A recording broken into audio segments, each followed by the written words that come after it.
Welcome to r/IDontWorkHereLady, where we share stories about folks that are mistaken for employees by irate customers. Thank you so much for subscribing, likes, and supporting in the comments. And today's first story is Clean Your Own Table. A fairly mild I don't work here. I'm in the mall dressed in cut-off jean shorts and a tank top, nothing at all like the uniform the cleaners wear. I have a thing about germs, so I carry wipes in my bag. So I'm washing down the table while my wife gets our supper, and this woman puts her bags down at the next table, looks at me and sniffs and says, "Wipe this one off next." I blink at her, and being Canadian I say, "I don't work here, but you can have one of my wipes." She just sniffs at me, gives me a disgusted look, mutters B, picks up her bags and walks away. WTF? The second story is, You're not my customer, I'm not paid to serve you. Many moons ago I worked in a call center for a card protection company. Customers would take out essentially an insurance policy with us, and in return for a monthly fee, we would securely hold their card details for them and contact banks on their behalf to cancel the cards if they were lost or stolen. More useful if you're the type who has multiple credit, debit, or store cards from different places and don't want the hassle of contacting all of them individually if you lose your wallet. One call to us, and after we've confirmed security with you, we can do the rest for you. I had only been working there a few months when the peak of the PPI scandal started to surface. Our company did not, nor had we ever offered payment protection insurance with any of our products. However, our biggest rival company had just been very publicly exposed as mis-selling PPI to most of its customers. I remember being briefed the morning the news broke and warned that we'd probably get a lot of calls from worried customers, wanting to know if they were entitled to anything back from us. As frontline customer service, we were told to confirm security and see if there was anything else we could help them with before handing them over to customer relations to deal with explaining that we weren't paying out because we hadn't messed up in the first place. This post isn't about the customers who got that far though. This is a shout out to the customers who started and ended as my problem, with no means to pass them on to anyone further. Me. Good morning, thank you for calling company. My name is Yowsey Phoenix, how can I help you today? Caller. I've got a letter. Me, internally. Congratulations, did you just call to tell me that? Okay, is the letter from us? Caller. Yeah. Me. Right, and what does this letter say? Caller. Oh, I don't know. I just saw it was from you lot and so I rang you. Me, internally. Of course you did. Why would you bother to read the letter before calling? Okay, well, I'd need you to tell me what you need help with before I can help you, so you're best off reading the letter first. At this point, my manager is hovering and tapping her watch, indicating to keep calls as short as possible because we had such a high volume following the PPI exposure in that morning's papers. Caller. Where did I put it now? Fumbling around in the background. Me. Why don't you go and find the letter, you can read it over and give us a call back when you're ready, and we can go through everything then. Caller not listening. Manager, tap, tap, tap. What did she expect me to do? Hang up in the middle of a call just as I was starting to get some information? Okay, probably exactly that, and I'm not so sure this particular caller would have noticed anyway. They were off in their own world by this point, carrying me all around their house on a cordless phone. I didn't fancy being responsible for them calling back later in a fit of rage, because their first agent had hung up on them either though. So I took the markdown I knew was coming. Me. Hello, are you there? Caller. Yes, I'm here, just a minute. I know I had it here somewhere. Me. Already lost the will to live. Don't worry if you can't find it. I can bring it up here on the system if you don't have it on hand. How silly of me to assume that you might have the letter in your hand when you called me about it. Caller. Oh, can you do that? Great, what does it say then? Me. I'll just need to confirm security with you first so I know who I'm talking to. You don't happen to have your membership number handy, do you? I know it's a long shot given the letter situation, but you'd be surprised. Caller. My what? What do you need my bank account number for? Me. That's not even nearly what I said, but okay. No, your company policy number. Don't worry if not, I can find your account by other means, but I'll just need to ask you a few extra security questions. Could you tell me your first name, please? I'll search it in our system, and then I'll be able to confirm some other details with you.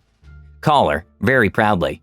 I'm title, forename, surname, of full address and postcode. I was born on full date of birth to mother and father's names in town county. Me, frantically writing notes, startled by how informative that all was. I searched by surname, nothing. Date of birth, no one matching the name or address. Address, nothing. Me, I can't seem to find an account for you on our system. Are you sure it was company that you're with? Caller, the card insurance, yes. Me, well, yes, that is what we do, but there are several companies that offer similar protection. Are you sure it's company that sent you a letter? Caller, oh, here it is. I knew I had it around here somewhere. Me, miming tying an imaginary noose around my neck at this point. Oh, you found the letter now? That's brill. You should see a 9-digit membership number. Caller, says here you owe me money. Me, Well, if you could just tell me the membership number in the top right of the letter, I can bring up your account and we can sort that out for you. Caller: No, you have to send me a check or something, it says here. Me, pulling harder on my imaginary noose. Well, in order to do that, I need to access your account. Please tell me the membership number on the letter. It's 9 numbers long and it's in the top right, just under our address. Caller: 1234 ABC. Me: Of course. Are you sure that letter is from us at company? That sounds like a policy number format used by rival company. What does the letterhead say? Caller: Yes, it's right here. Rival company. Me: Caller: Me: We are not rival company. You've called company. We can't help you if you don't have an account with us, and we didn't send you any letter, they did. They're the people you need to call. Caller: Well, you're all the same, these big banks, aren't you? Can't you just send me my check? Me: We aren't a bank. We insure personal belongings and cancel lost and stolen cards by contacting the bank on your behalf, if you have a policy with us. As I say, you do not have a policy with us at company, so you will need to contact rival company to discuss anything mentioned in the letter they sent you. Caller: So you do the same thing then? Me: As I mentioned earlier, yes, there are several companies who offer card protection. We're only one of them, and we don't have access to any other company's databases. Caller: So you're not sending my check? Me, gently face desking so the caller can't hear my thuds. We at company have never offered you a check. You will need to contact the people who promised that to you in order to get it. We have no information whatsoever. I cannot help you today. Caller: But I gave you my policy number. Why won't you send me my money? Me: That policy is not with us. You've called the wrong company. We are company. Your policy is with rival company. Caller: How do you know it's theirs if you don't work for them? Me: Because you just told me the letter was addressed from rival company. Caller: Oh, that's right. Well, then why did I call this number? Me, face desking intensifies. I don't know. All I can tell you is that you don't have a policy with us. Caller: There's a phone number here on the letter. Me: And is that the number you called today? Praying for a penny to tumble. Caller reads out rival company's phone number. Me: No, it's not. That's not our number. That would be the number that can help you today. Caller: Oh, perhaps I should give this number here a try and see what they say. Me: Thud, thud, thud. Perhaps. Caller: I'll ring you back later if they give me the same excuses. I want my money. Me: We won't be any more equipped to help you then, but I wish you luck with calling rival company. Without thinking, I wrap up the call in the usual autopilot way by asking if there was anything else I could help them with today. Before the sentence was fully out of my mouth, I knew what was coming. Caller: Yes, could I speak with your supervisor, please? He needs to know what terrible customer service you give. By this point, my female manager has been listening into the call by my side for a little while, waiting to be summoned for the inevitable escalation. Manager: Hello, I'm Youre Phoenix's boss. How can I help you? Caller: No, you're not. I want to speak to someone higher up. Manager: I can assure you I am. Now, what is the issue I can help with? Caller: Oh, great, another one. Manager: Excuse me? Caller: Look, your girl owes me money and refuses to send me my check, and she's trying to send me around the houses ringing all the numbers in the world before I can just get what's owed to me. Manager: Okay, firstly, Youre Phoenix is a frontline customer service call agent, not my girl. Secondly, neither she nor company owes you any money, as has now been explained to you multiple times. My colleague has in fact gone over and above her line of duty by even telling you who you need to contact, as you are not a customer of ours. Caller: No, you don't understand. Manager: No, you do not understand. We are customer service. You are not our customer. We're not here to serve you. If you wish to take out a policy with company, I can transfer you to our sales department. Otherwise, we have nothing else to discuss. Caller: I don't want another stupid... Manager: Goodbye then. Have a lovely day. Click. I could have kissed her in that moment. Instead, she sent me on break to refresh my brain from the stupid, and I used it to buy her a big share box of Maltesers as a thank you. The third story is, I don't work here, I own here. After years of being an employee, I finally opened my own little business in Key West. It was a kiosk right on Duval Street, and I sat outside in a director's chair and enjoyed the laid-back vibe and the parade of tourists. Most tourists were nice, many coming off cruise ships. I sold a variety of ceramic and papier-mâché birds and fish and other trinkets. It's amazing the crap people will buy just because they're on vacation. Anyway, there's me, LK, lead Karen, and POK, pack of Karens involved. The POK and LK approached my kiosk and started looking at my display. LK innocently asked how much a certain cockatoo on a wire cost. I got up and replied, They're all marked with the price. This one is $22. She sneered and said, This isn't worth half of that. It was obvious she wasn't interested. She just wanted an excuse to badmouth my product and show off to her pack. In a dead voice, I said, If you don't like it, there's the sidewalk. LK: How rude. I want to speak to the manager. Full Karen outrage. Me, calmly. I am the manager. LK, then I want to speak to the owner. This is when my years of having to put up with rude customers' BS for fear of consequences kicked in.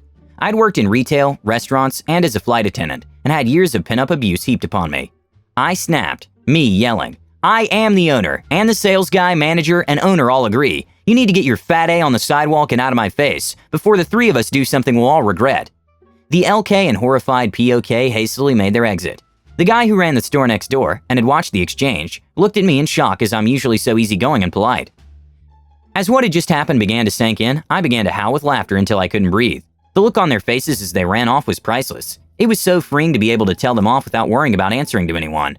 The store was fun, but was a lot of work, and I shut it down and re-entered the workforce as an employee. Good times. And the last story is fired from Target. About 25 years ago, I had just gotten off of my shift with a law enforcement agency. I had not bothered to fully change out of my uniform, and I still had my tan tactical pants on, and a brand new Henley-type shirt that I pulled over my department polo shirt. And at the time, I decided to stop at the local Target in order to do some last-minute Christmas shopping. Because I'm also 6 foot 6 inches, I also typically get people asking me to get something off of higher shelves. At one point, I had a Karen following me, asking me to get things off of higher shelves for her, etc. And then she started asking me about pricing, and I had no idea why, not even thinking about my tan pants and red shirt. So I asked her to please leave me alone so I could do my shopping in peace. Little did I know that she would go and find a manager and complain about the really tall employee ignoring her needs. While peacefully shopping, I was approached by Karen and the manager, with the manager telling me that I was supposed to be providing customer service, especially during the holiday season, and that rudeness would not be tolerated in her store, and that I should clock out and not come back to work, and that I would not be getting my employee discount with my purchase that evening. I had nothing, simply nothing to say, because I've never been fired from Target before. I took the last of my shopping to the checkout lane, where the manager and the Karen followed me. It was at that time while I was checking out that I opened my wallet with my badge and credentials in it, and then had the presence of mind to say something to the manager. Something along the lines of, "Do you even know who works for you?" The Karen harumphed off, and the manager's soul seemed to depart her body. Best part was the cashier and security guy cracking up. I hope you enjoyed these stories. Thank you for watching to the end.